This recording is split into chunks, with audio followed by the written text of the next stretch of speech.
بزاف منكم اللي شي نهار ضاعوا لهم سوارد ديال الدار. هاد الوضعيه كتخلينا تالفين معصبين وخايفين لا يطيحوا في يدين شي مسخوط الوالدين، ولكن راه كاين فرق ما بين يضيعوا لك سوارد الدار وما بين تضيع شي حاجه بحال هادي. اللي تقدر دير شي حاجه بحال هادي، خصوصا اذا كان المغرب داخل في هاد المعمعة والاحداث وقعات في المجال الجوي والبحري المغربي. ولكن كما العاده قبل ما نبداو ما تنساوش الدعم ديالنا بالاشتراك وتفعيل الجرس والبارطاج باش نكملوا المسيره.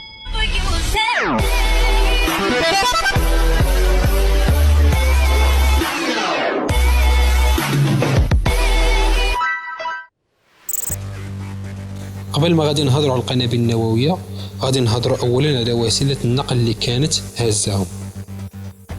بوينغ بي 47 ستراتوجيت، طائرة أمريكية الصنع، كانت فخر الصناعة الأمريكية في وقتها لكونها أول طائرة نفاثة وقاذفة بأجنحة مجنحة. التصميم ديالها كان تصميم هجين مزج ما بين تقنية الصناعة في الحرب العالمية الثانية والتصميم الديناميكي الهوائي المناسب لعصر المحركات النفاثة. كان الدور ديالها هو الوصول للاتحاد السوفيتي خلال الحرب الباردة وقدرتها على ضرب أهداف وسط الاتحاد السوفيتي. كان البي 47 ستراتوجيت الفضل في صناعة الطائرات الحالية اللي كتخدم بالطاقة النفاثة. كانت بداية ثورة جديدة في تصميم الطائرات. كان الطاقم ديالها كيتكون من 3 أشخاص في وسط حجرة مضغوطة. كانت كتحلق على ارتفاعات عالية وبسرعة كبيرة باش ما يوصلش ليها الدفاعات الأرضية المعادية. المهم خلاصة القول، كانت طائرة حربية بكل المقاييس، قادرة على حمل أسلحة نووية وقادرة على الضرب في العمق. في 10 مارس 1956 انطلقت بي 47 ستراتوجيت من القاعدة الأمريكية ماكديل في تامبا بفلوريدا. كانت الوجهة هي قاعدة بنغرين المغربية، والحمولة ماشي عادية. الحمولة كانت عبارة على 2 قنابل نووية من طراز مارك 15. المهم الطائرة باش توصل لبنغرير كان خاصها تزوج بالوقود في السماء 3 مرات، يعني الطائرة في رحلة مباشرة دون توقف، خصوصا أن الحمولة ماشي عادية والفترة هي فترة الحرب الباردة.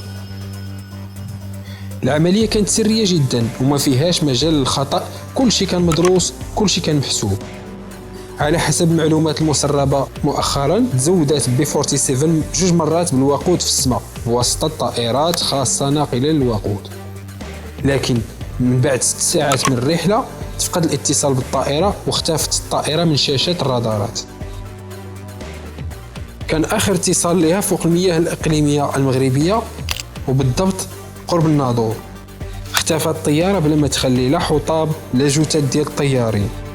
كان في حالة اختفاء طائرة نووية كان الجيش الأمريكي كيطلق واحد العملية ديال البحث في بروتوكول كيتسمى السهم المكسور بروكن أرو. بدأت عملية البحث فوق البحر وتحت البحر.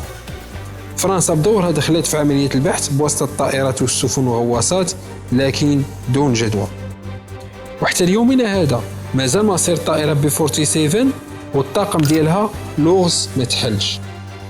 تم طمس الملف، لكن مؤخرا جهاز الاستخبارات الروسي سرب معلومات مفادها بأن المغرب كيتوفر على صواريخ نووية منذ السنوات الأولى للاستقلال، بمعنى بأن الطائرة ما طاحتش في البحر ولكن تم إخفاء أثرها عمدا.